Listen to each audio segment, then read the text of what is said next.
Hello students, welcome back to Geet Govind Academy. Myself Kartikeya. और बच्चों, आज हम लोग पूरा फुल एंड फाइनल करेंगे आपके एसएसटी का।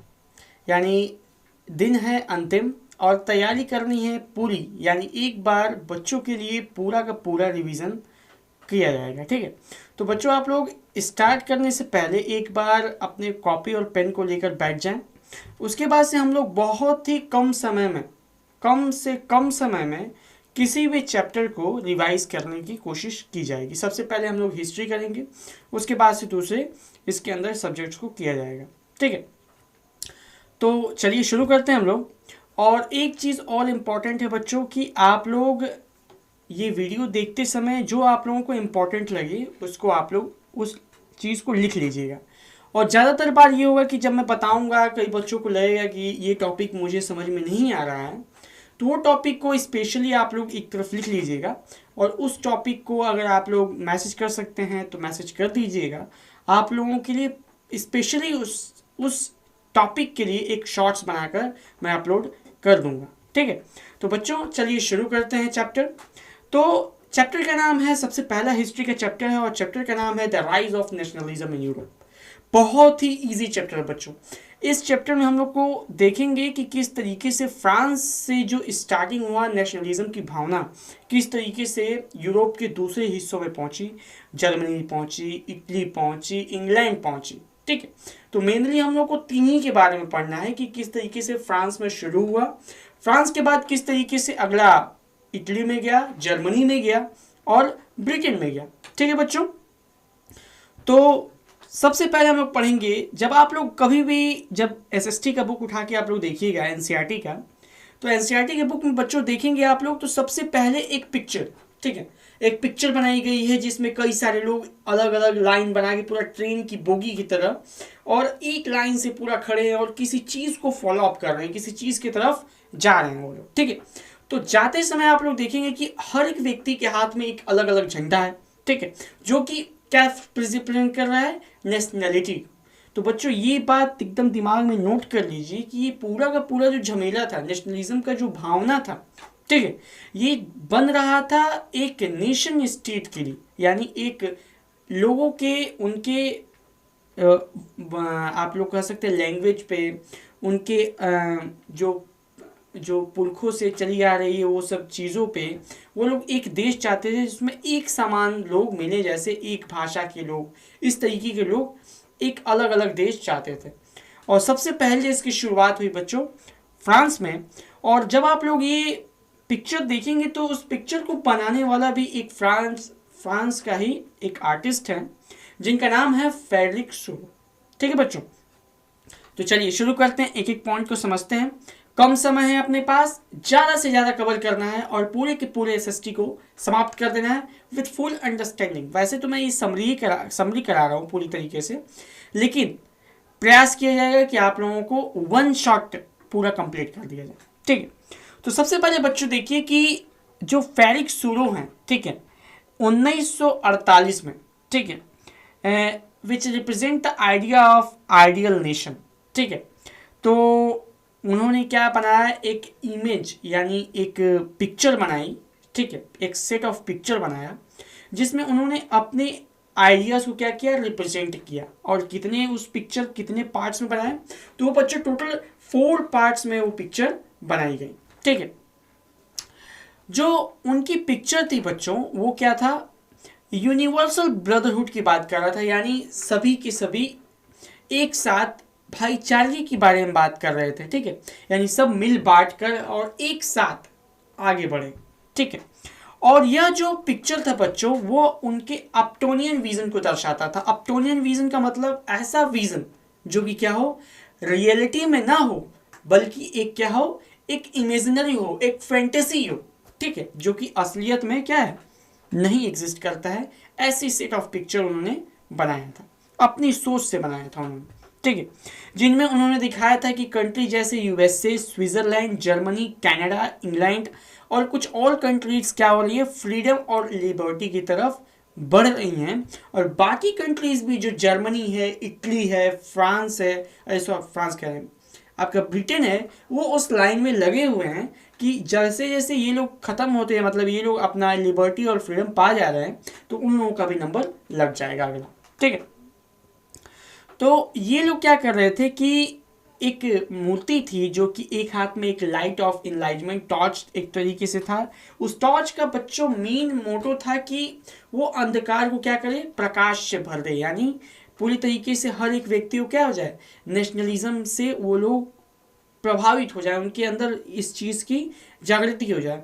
और दूसरा था बच्चों, एक हाथ में वो दूसरे, एक हाथ में टॉर्च था, दूसरे हाथ में एक था चार्टर ऑफ राइट्स, यानी लोगों के अधिकार उस पर लिखे हुए थे। ठीक है, और उसी मूर्ति से आगे से क्या हो रहे थे, अलग अलग कंट्रीज के झंडे लिए लोग क्या कर रहे थे, गुजर रहे थे। स्विट्जरलैंड और यूएसए जो था वो गुजर चुका था। ठीक है, और अगला नंबर किसका था, अगला नंबर फ्रांस का था। ठीक,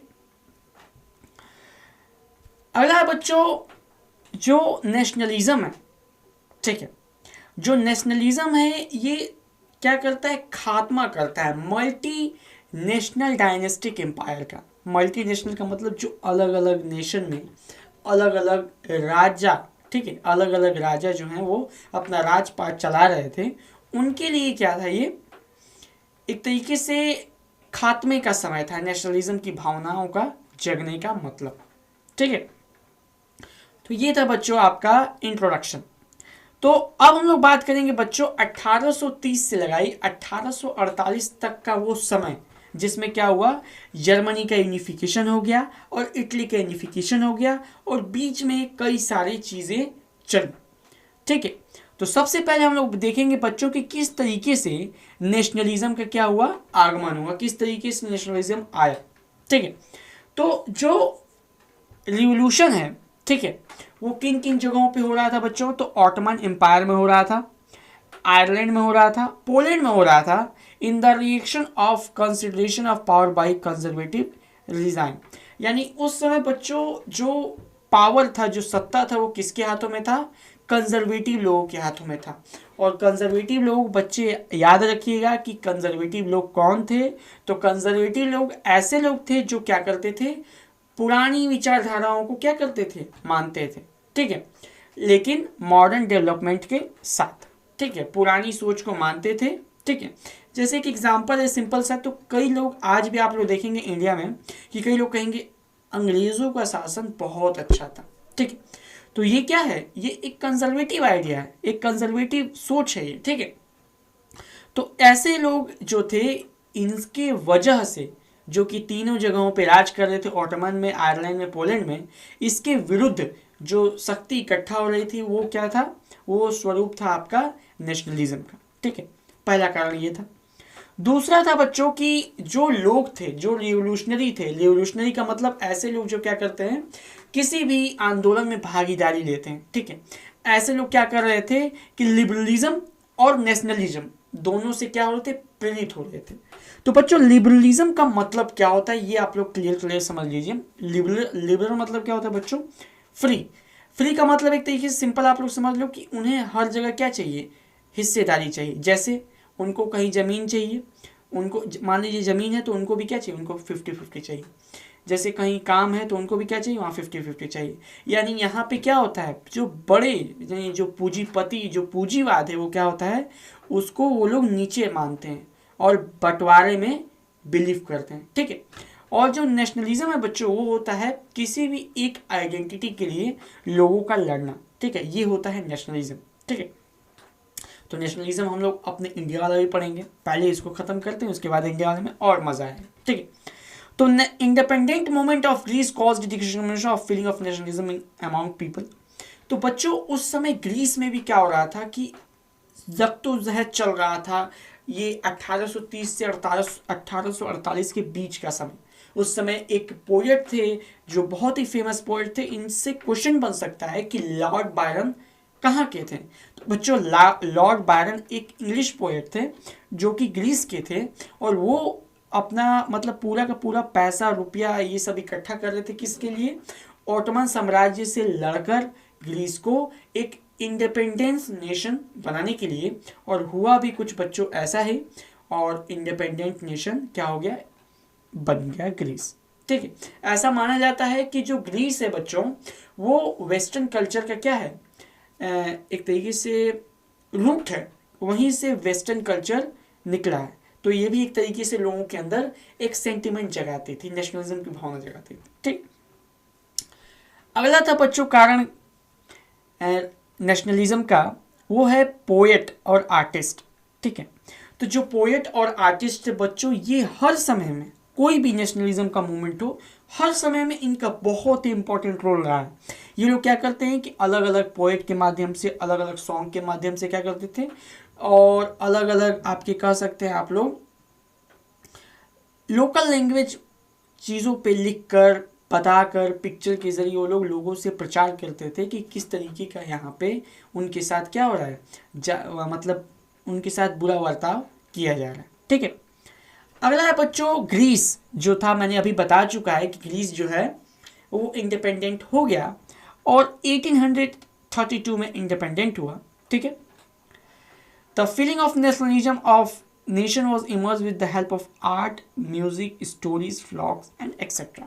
बच्चों, कहीं पे भी नेशनलिज्म हुआ है, वो आपका यूरोप में हुआ हो या इंडिया में हुआ बच्चों, एक चीज़ बहुत ही कॉमन मिलेगी आपको कि जो रिटन यानी जो पोएट हैं, जो लोकल पोएम लिखने वाले लोग हैं, जो अखबार हैं, इन लोगों का बहुत इंपॉर्टेंट रोल लगा बच्चों कि लोगों के मन में ये लोग क्या करते थे, जागरूकता पैदा करते थे कि लोग क्या करें, इनकी नेशनलिज्म की भावना उनके अंदर जगे और वो क्या हो, इकट्ठे हों किसी भी एक चीज़ के लड़ने के लिए। ठीक है बच्चों, चलिए तो अगला देखते हैं। अगला हुआ बच्चों की रोमांटिक आर्टिस्ट, ठीक है, और पोएट क्या किए, एक साथ एक मंच पे आए और उन लोगों ने क्या किया, ट्रेडिशन का सहारा लिया, यानी पुराने उनके जो रीति रिवाज थे उन हिसाब से क्या करने लगे, चलने लगे। जैसे स्टेज का जो ड्रामा होता है बच्चों, वो भी क्या करने लगा, ऐसे रिप्रेजेंट किया जाता था कि वो लोग क्या हैं, खतरा है हमारे लिए। इस तरीके से नेशनलिज्म की भावना क्या की जाती थी, लोगों के अंदर जगाई जाती थी बच्चों। क्योंकि पहले के समय में कोई भी ऐसा था ना कि पहले के समय में कोई भी सिनेमा हॉल टाइप का नहीं था, तो उस समय क्या करते थे लोग, बड़े बड़े क्या जाते थे, हॉल्स में जाते थे जहाँ पे ओपरा और ये सब में एक नाटक टाइप का चलता था और लोग देखते थे और उससे सीखते थे, और इस हिसाब से ही ये लोग डिज़ाइन करते थे कि लोगों के क्या पहुँचे, मैसेज पहुँचे। ठीक, पोलैंड बच्चों जो है वो डिवाइड हो गया किस चीज़ में, ऑस्ट्रिया, पर्शिया और रशिया में। ठीक है, डिवाइड हो गया पोलैंड, और but the nation feeling was alive in people due to music and language.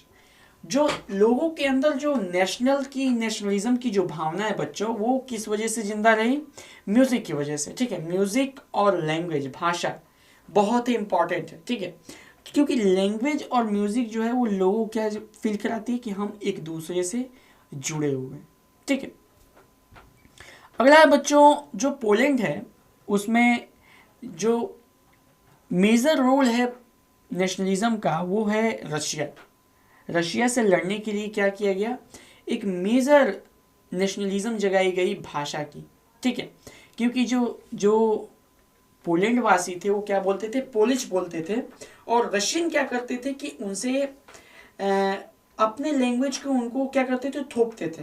तो बच्चों इतना याद रखिए कि कभी भी कोई भी किसी के ऊपर कोई चीज़ थोप नहीं सकता। अगर थोपता है तो क्या बन जाता है, एक्सप्लोजन कर जाता है, फट जाता है। ठीक है, ब्लास्ट होता है, और उसके रिजल्ट में बहुत ही निगेटिव इम्पैक्ट पड़ता है। जैसे मैं आप लोगों को बताऊंगा इस चैप्टर के लास्ट में किस तरीके से नेशनलिज्म इम्पेरियलिज्म में कन्वर्ट हो जाता है, और इम्पेरियलिस्टिक सोच किस तरीके से क्या करता है, विनाश का कारण बनता है। ठीक है, चल अगला देखते हैं। The armed opposition against Russia fell in 1831. Poland began to use Polish language symbol of opposition. और 1831 में बच्चों जो पोलैंड को जो रशिया ने कब्जा किया था वो क्या होने लगा, जो पोलैंड ने कब्जा किया था उसको क्या होने लगा, वो अब उसकी पकड़ कमज़ोर होने लगी। और जब पकड़ कमज़ोर होने लगी बच्चों, तो पॉलिश लैंग्वेज को पॉलिश लोगों ने बोलना शुरू कर दिया, जो कि ये क्या था, एक तरीके का सिंबल था कि हम आपके रशियन भाषा का क्या कर रहे हैं, बहिष्कार कर रहे हैं। ठीक है। अब बच्चों हम लोग बात करेंगे हंगर, हार्डशिप और पॉपुलर रिवॉल्ट। चलिए शुरू करते हैं। बच्चों देखिए, जो भूखमरी है, ठीक है, जो उसके प्रति, भूखमरी के प्रति जो संघर्ष है, ये बहुत इंपॉर्टेंट फैक्टर होता है किसी भी देश में क्या होने के लिए, विद्रोह होने के लिए। तो किस तरीके से विद्रोह होता है बच्चों, देखिए, The rise of population in Europe lead to favorable condition of the employment and not hike in the ratio of population. बच्चों क्या हुआ कि यूरोप में एक बार क्या हुआ कि पॉपुलेशन का बहुत ही तेजी से क्या हुआ, एक्सप्लोजन हुआ, और नौकरियां कम थी और पॉपुलेशन क्या हो गई बच्चों, ज्यादा हो गई। ठीक है। Slums were over crowded with migrant people from rural area. जो स्लम्स थे, स्लम्स का मतलब झोपड़पट्टी जो थी वहां की, आपके यूरोप की, वहां पे क्या होने लगी, लोगों की संख्या बढ़ने लगी। वहां पे एक एक घर में जितने लोग रहते थे उससे डबल, ट्रिपल, 4 गुना, 4 गुना, 8 गुना लोग क्या करने लगे, रहने लगे। ठीक है। That time elites were enjoyed and peasants were struggling for the debit of feudalism. देखिए, जो बड़े तबके के लोग थे, यानी जो बड़े सेठ, पूंजीपति, जो भी लोग थे, वो लोग क्या करते थे, इस चीज का फायदा उठाते थे, और जो मजदूर थे वो लोग बहुत ही ज्यादा समस्या में पड़े रहते थे। अब आप लोग पूछेंगे सर कैसे मजा में है और ये कैसे समस्या में है, तो बच्चों ये आप लोग आंसर में भी ये लिख सकते हैं कि जब आप लोग देख रहे हैं कि जो यूरोप है उसके अंदर पॉपुलेशन एक्सप्लोजन हो गया, और पॉपुलेशन एक्सप्लोजन की वजह से अनएम्प्लॉयमेंट क्या हो गई, बढ़ गई, और लिमिटेड अमाउंट ऑफ काम है। ठीक है। तो ये क्या होता था कि जो बड़े पूंजीपति होते थे वो क्या करते थे कि कम दामों पे, एकदम कम दामों में, एकदम सस्ते सस्ते क्या हो जाते थे उनको, जहाँ पे 50 रुपए में लेबर काम करते थे वहां पे उनको 5-5 रुपए में लोग लेबर काम पे मिल जाते थे। तो इसकी वजह से क्या होता था कि उनका काम तो एक नंबर चल रहा है, लेकिन जो गरीब था वो क्या होता था, बहुत ही ज्यादा समस्याओं का सामना करना पड़ता था उसे। ठीक है। अगला बच्चों, in same time food shortage awkward and place dissatisfaction of unemployed. देखिए क्या हुआ कि खाने की कमी थी, और जिस हिसाब से उनको पगार मिल रहा था उस हिसाब से वो लोग तनकी भी खुश नहीं थे, संतुष्ट नहीं थे। ठीक है। Hungry and unemployment people came out their home and forced Louis Phillips to flee. भूखमरी और अलग अलग बेरोजगारी, ये क्या कही,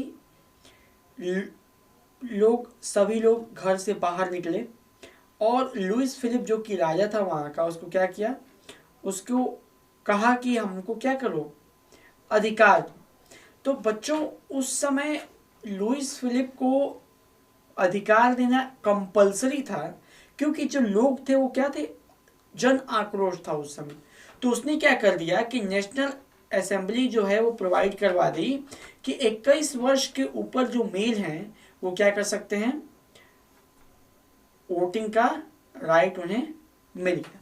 और बच्चों ये भी इंपॉर्टेंट है कि वोटिंग का राइट उन्हें मिला जिनके पास जमीन थी, और जिनके पास जमीन नहीं थी उनको वोटिंग का अधिकार नहीं दिया गया। ठीक। और महिलाओं को तो बच्चों भूल ही जाइए, क्योंकि आप लोगों से हो सकता है बोर्ड में क्वेश्चन पूछे कि what is the place of the women in the nationalism in Europe. तो बच्चों जो वुमेन्स का जो रोल रहा है वो कहीं कुछ नहीं रहा। वुमेन सपोर्ट करती थी लेकिन बदले में उनको कुछ नहीं मिलता था। ठीक है। आप लोग पूरा का पूरा ये पढ़ जाएंगे, आप लोग पूरा इंडिया का भी पढ़ लेंगे नेशनलिज्म, और आप लोग इसका भी पढ़ लेंगे, यूरोप का भी नेशनलिज्म। दोनों में बच्चों वुमेन्स की राइट्स के बारे में कोई बात ही नहीं किया गया, कोई राइट्स नहीं है। ठीक है।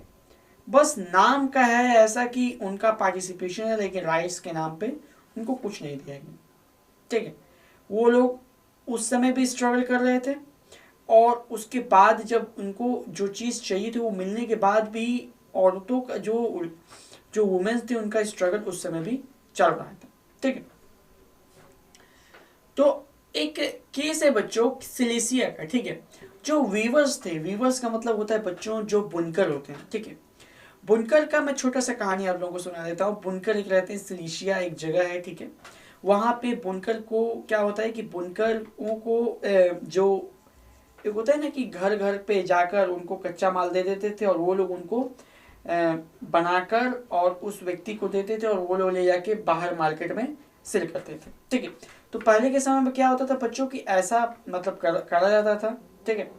और ऐसा करने से क्या फ़ायदा होता था कि जो बुनकर्स हैं, बुनकरों को क्या होता था कि प्रॉफिट होता था कि उनको घर पे ही कहीं जाने की जरूरत नहीं थी, घर पे ही रॉ मटेरियल मिल जाता था और उनको बनाकर वो लोग दे देते थे। लेकिन जो उनको देने वाले हैं यानी जो सप्लायर हैं, वो क्या करते थे कि उनको जो उनका जो आपका मेहनताना है, ठीक है, जो उनका जो मेहनताना है वो बहुत ही क्या रहता था, कम रहता था, जिसकी वजह से वो लोग परेशान हो गए, ठीक है। परेशान, काम ज़्यादा कराते थे, पैसे बहुत ही कम देते थे। और ये चीज़ जो थी वो क्या हो गई, एक तरीके से जन आक्रोश में कन्वर्ट हो गया और वो लोग क्या करिए जाकर उसके ऊपर अटैक कर दिए जो कि ये जो करवाते था उनसे, ठीक है। और अटैक कर दिए तो वो क्या हुआ, उस समय अपना जान बचा के भाग गया। बाद में वो लाया सेना और फिर से क्या करवा दिया, उन लोगों को फिर से शूट करवा दी, ठीक है बच्चों। और उसके बाद से जो आग थी वो क्या हो गई, और भड़क गई, और भड़क गई, ठीक है। नेशनलिज्म की भावना और लोगों के अंदर पड़ गई। अगला बात करेंगे बच्चों 1848 लिबरल रिवॉल्यूशन, ठीक है।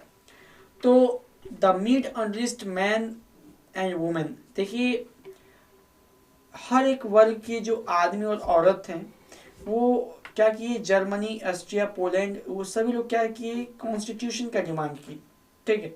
और उसमें उन्होंने मांगा कि हमें फ्रीडम ऑफ प्रेस और फ्रीडम ऑफ फॉर्मिंग ग्रुप चाहिए, ठीक है। Frankfurt business artists and other people gathered there. 831 represented and the St. Paul Church.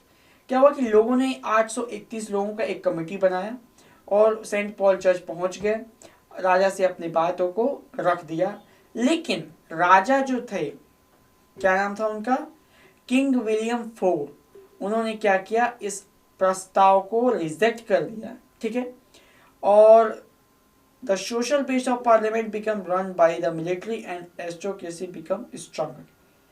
देखिए अब क्या हुआ कि जो 831 लोगों का जो उन लोगों ने ड्राफ्ट बनाया था, जो कमेटी बनाई थी, उन लोगों को खारिज कर दिया और राजा ने क्या किया, मिलिट्री और राजशाही तरीके से क्या कर दिया, वापस चलाना शुरू कर दिया और मतलब जन भागीदारी एकदम खत्म कर दी, ठीक है। The middle class dominated parliament lost, और जो मध्य वर्ग था जिसको दबदबा था क्या चीज़ पे, पॉलिटिक्स में, उस जगह में, उसने क्या कर दिया, सपोर्ट खो दिया, ठीक है। और the women's organisation participate in morals but they fail to voting right in the general assembly. देखिए जैसे महिलाओं को ने प्रयास किया, उनका साथ दिया, लेकिन उनको वोटिंग का अधिकार नहीं मिल पाया। और अंत में बच्चों the system of bonded labour और serfdom were abolish from Russia and Habsburg. इसका ये फ़ायदा मिला कि जो बधुआ मजदूरी होती थी बच्चों वो ख़त्म कर दी गई, क्योंकि पहले के समय में ऐसा होता था बधुआ मजदूरी कि वो पीढ़ी दर पीढ़ी चलता था कि जैसे तुमने किया तुम्हारे बच्चे करेंगे, अब वो उसने किया फिर उसके बच्चे करेंगे, उसके बच्चे करेंगे, तो ऐसे ही वो क्या होता था, चलता रहता है। पुश्तैनी बधुआ मजदूरी था, ठीक है। तो इसको दोनों जगहों से खत्म कर दिया गया है, रशिया और हैब्सबर्ग डोमिनेशन, ठीक है। अब हम लोग बात करेंगे बच्चों बहुत ही इंपॉर्टेंट टॉपिक्स की जो कि आप लोगों के एग्जाम में एकदम पूछे जाते हैं। Unification of Germany, Italy, Germany और ब्रिटेन, ठीक है। तो देखिए बच्चों जो जर्मनी है, जो नेशनलिस्ट थे वो क्या कर रहे थे, पूरा प्रयास कर रहे थे 1848 से कि क्या हो जाए कि पूरी की पूरे मूवमेंट को क्या कर दिया जाए, यूनाइट किया जाए, लोगों को एक साथ इकट्ठा किया जाए कि उन्हें मूवमेंट से जोड़ा जाए। जो वॉटोमन बिस्मार्क थे वो क्या थे, वो चाहते थे, वो लीडर्स थे इसके, ठीक है। और वो चाहते थे यूनियन यूनिफिकेशन ऑफ जर्मनी, यानी जर्मनी का वो एकीकरण चाहते थे। ऑटोमन बिस्मार्क नाम याद रख लीजिए क्योंकि इंपॉर्टेंट है। और किंग विलियम फर्स्ट, ठीक है, जो कि पर्शिया के थे, एम्परर ऑफ जर्मनी यूनिफाइड। और जो किंग विलियम फर्स्ट है जो कि पर्शिया के राजा हैं, उन्होंने 3 युद्ध लड़े ऑस्ट्रिया, डेनमार्क, फ्रांस से on the leadership of Bismarck. Bismarck के लीडरशिप में लड़ाई इन्होंने लड़ाई और जीत गए, ठीक है। और उसके बाद से क्या किया इन्होंने, मॉडर्नाइजेशन ऑफ, अब इन्होंने क्या किया, जीतने के बाद वहां पे मॉडर्नाइजेशन किया, नई बैंकिंग सिस्टम लाए, कानून बनाया, संविधान बनाया और अलग अलग चीज़ों को इंट्रोड्यूस किया उस जगह पे, ठीक। तो बच्चों ये क्लियर हो गया आपका जर्मनी कैसे यूनिफाइड हुआ। तो जर्मनी को यूनिफाइड करने में 2 बहुत ही इंपॉर्टेंट कैरेक्टर हैं, एक है आपका ऑटोमन बिस्मार्क और दूसरे हैं आपके पर्शिया के राजा, ठीक है। और पर्शिया के राजा और ऑटोमन बिस्मार्क मिलकर 3 सक्सेसिव वॉर लड़ा 3 देशों के साथ, याद रखिएगा, ऑस्ट्रिया, डेनमार्क, फ्रांस, और जीत गए वो लोग। 3 युद्ध लड़ने के बाद 7 साल तक युद्ध चला। उसके बाद से जीतने के बाद इन लोगों ने क्या किया कि वहाँ पे नई नई नीतियाँ लाए, नया बैंकिंग सिस्टम लाया, करेंसी लाया, जुडिशियल सिस्टम लाया और एक नए सिस्टम से पूरा सेटअप शुरू कर दिया। अब हम लोग बात करेंगे बच्चों इटली का यूनिफिकेशन के बारे में, ठीक है।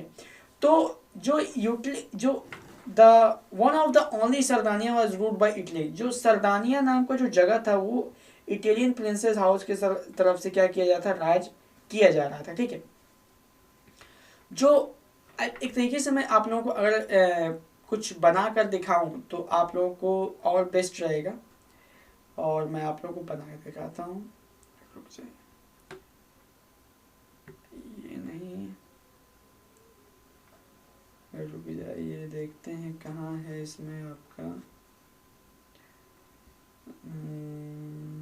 Tools tools tools. देखिए बच्चों, मान लीजिए कि ये आपका ये वाला ऐसे ऐसे मान लीजिए, और पिक्चर उतना साफ नहीं बना पा रहा हूँ लेकिन तभी भी एक तरीके से मान लीजिए आप लोग, ठीक है। और ये रहा कुछ इस, तो देखिए बच्चों, ये जो आपका देखिए ये है इटली, मान लीजिए ये इटली है, इसको मेनली ये 3 पार्ट में डिवाइड है, ठीक है बच्चों, 3 पार्ट में डिवाइड है। तो देखिए जो सबसे जो सेंटर वाला है इस पे राज करते थे पोप, ठीक। पोप मतलब होता है बच्चों पादरी, जो पादरी वर्ग था वो बीच वाले पे राज करता था इटली में, ठीक है। जो साउथ वाले जो नीचे वाले थे इस पे था स्पेनिश राजा, ठीक है, जो कि बर्बन फैमिली से था, ठीक है। और आपके ऑस्ट्रियन है अदर नॉर्थ, और यहाँ पे था आपका हैट्सबर्ग एम्पायर था, ठीक है। और यहाँ पे था बच्चों आपका सरदानिया, ठीक है, ये रहा सरदानिया, ठीक है, जो कि इटली के राजा के कंट्रोल में था बच्चों, ठीक है। और यहाँ पे बहुत ही इंपॉर्टेंट है, आपको याद रखना है, जिप्सी मैजनी, आपके मंत्री का नाम याद रखना है केवर, ठीक है, केवर मंत्री थे। और किसके मंत्री थे, तो वो आपके विक्टर एनिमल 2 के मंत्री थे। और जिप्सी मैजनी और उनके चेले का नाम याद रखना है, जिनका नाम है आपका क्या नाम है इसमें आपका, यहाँ पे नहीं दिया है क्या इसमें,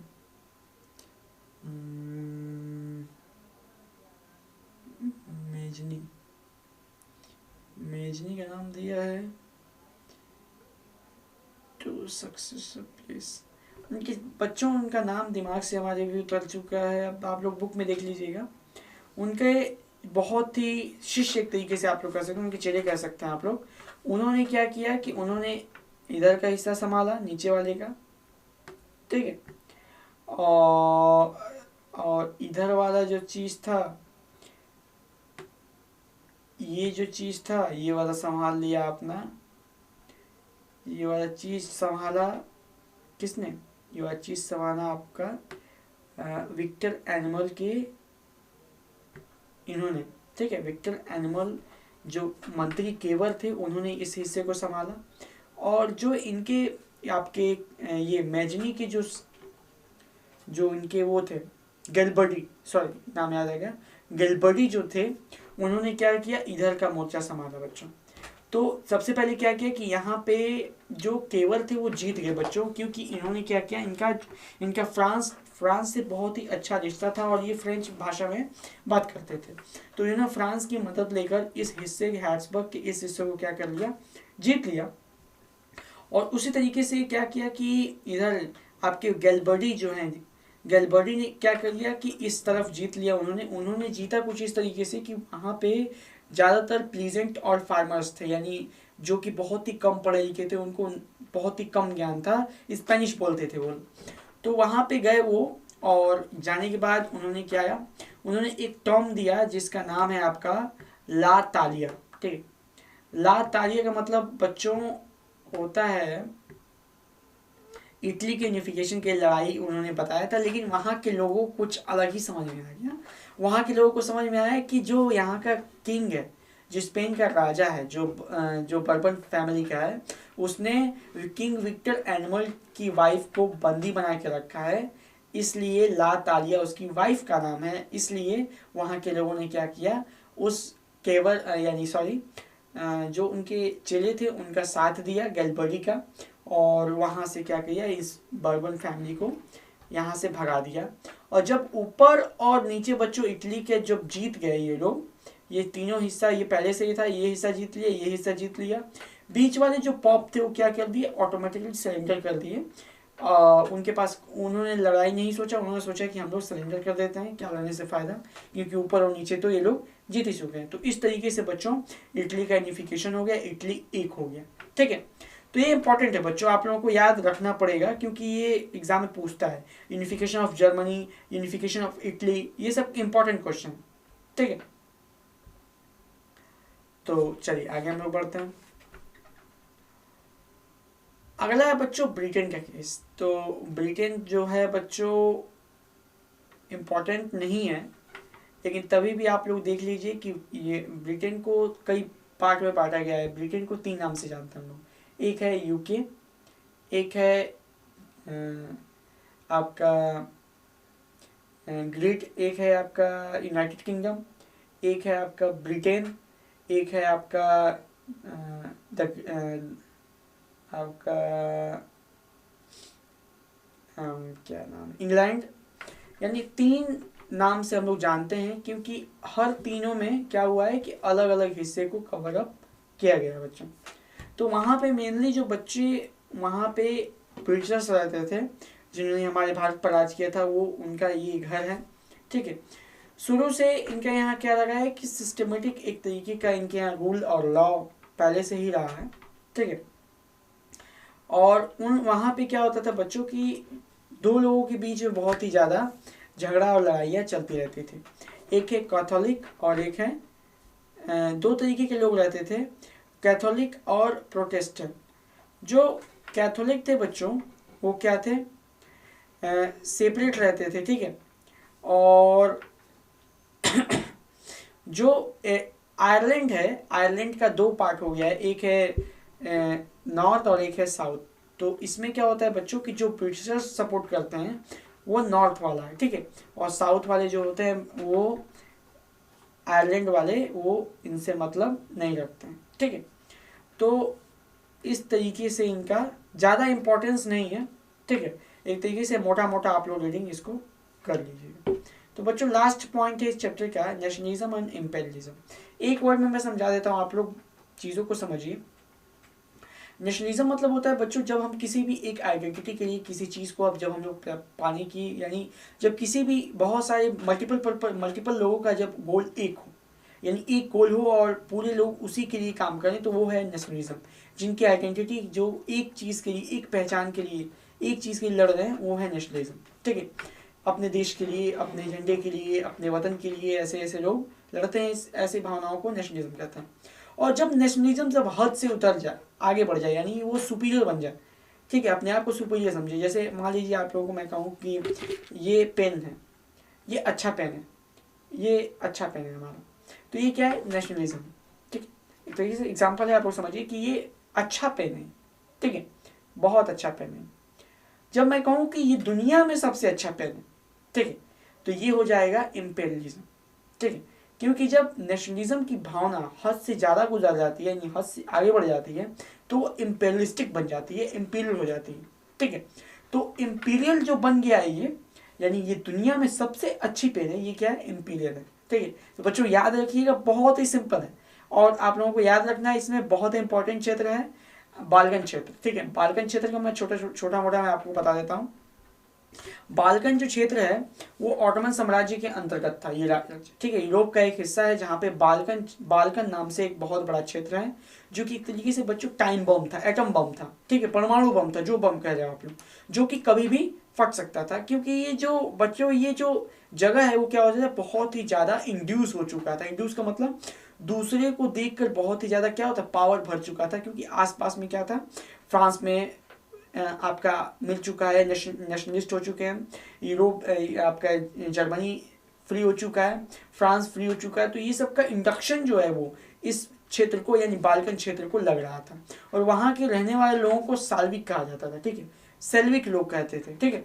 और ये इस जगह पे क्या होता था कि इसी की वजह से ओटोमन साम्राज्य जो था वो धीरे धीरे कमज़ोर पड़ने लगा, और ऐसे कमज़ोर पड़ने लगा कि जितने क्षेत्र के अलग अलग जो लोग थे उन्होंने क्या किया, सेल्फ क्या कर दिया, अपने आप को इंडिपेंडेंट घोषित कर दिया कि हम अपने स्वतंत्र क्या हैं, हम एक देश हैं, ठीक है। और जो कि धीरे धीरे क्या होने लगा, अपने अपने लोगों ने क्या करने लगा कि हम स्वतंत्र हैं। कौन कौन सी चीज ये इसमें इसके अंतर्गत आते हैं बच्चों, तो इसके अंदर अल्बेनिया, ग्रीस, बेसोनिया, सर्बिया, मेसोरिया, क्रोटिया और बहुत सारे क्षेत्र को एक साथ बाल्कन कहा जाता है। ये सभी क्षेत्र में अपने आप फ्री इंडिपेंडेंटली कर दिए कि हम इंडिपेंडेंट हैं, ठीक है। और बच्चों यहीं पे क्या हुआ, शुरू हुआ सुप्रीमेसी की लड़ाई, ठीक है बच्चों। अब क्या हुआ कि बाल्कन क्षेत्र की वजह से ही ऐसा माना जाता है कि वर्ल्ड वॉर फर्स्ट हुआ, ठीक है। तो ऐसा हुआ बच्चों कि जो बाल्कन क्षेत्र है वो शुरुआत हुआ दो लोगों के बीच में, ठीक है।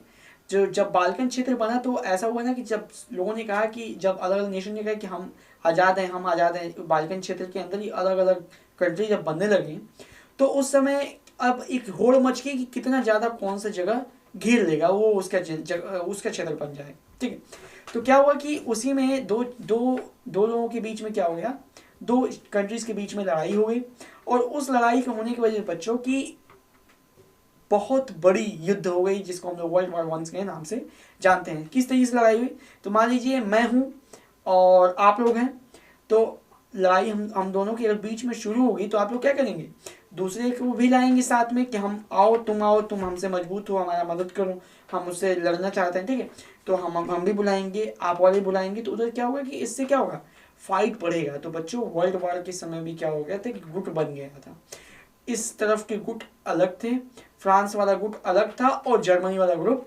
अलग था, ठीक है। तो बच्चों इस तरीके से वॉर हुआ और इसका इम्पैक्ट हमें देखने को मिला। तो आई होप सो दैट बच्चों आप लोगों को बाल्कन क्षेत्र और ये पूरा का पूरा चैप्टर जो है वो कंप्लीट समझ में आ गया होगा, ठीक है। और कुछ पॉइंट्स हैं जो आप लोगों को बहुत ही ज़्यादा याद इम्पॉर्टेंट हैं ये, ठीक है। फेरिक्स सुलू, विक्टोरियन विजन वाले, नेपोलियन बहुत इंपॉर्टेंट है, इनका 1804 वाला पूछता है। उसके बाद से आपके कुछ डेट्स हैं इसमें, इसको आप लोग अगर मोबाइल पे देखना है तो स्नैपशॉट ले लीजिएगा, एक बार देख लीजिएगा, ठीक है। या फिर आप लोग हमारे ग्रुप से जुड़ सकते हैं, ग्रुप में बच्चों ये आप लोगों को मिल जाएगा, ठीक है। हमारे आपके डिस्क्रिप्शन खोलिए, डिस्क्रिप्शन में हमने व्हाट्सएप एक ग्रुप बनाया हुआ है अपने कोचिंग के लिए, अपने यूट्यूब चैनल के लिए, और उसमें आप लोग जाकर ये चीज़ देख सकते हैं बच्चों, ठीक है। और इसी के साथ ये हमारा चैप्टर समाप्त होता है, नेशनलिज्म इन यूरोप, ठीक है बच्चों। कोई भी डाउट हो बच्चों तो आप लोगों को कमेंट सेक्शन में पूछ लेना है, कोई दिक्कत नहीं है, आप लोगों को उसका आंसर बहुत ही क्विक मिलेगा, पूरा का पूरा क्विक आंसर रहेगा, आप लोग उसके लिए निश्चित है। जो डाउट हो बस एक बार पूछ लीजिए, शॉर्ट्स के फॉर्म में या फिर किसी फॉर्म में आप लोगों को उसका रिप्लाई मिल जाए।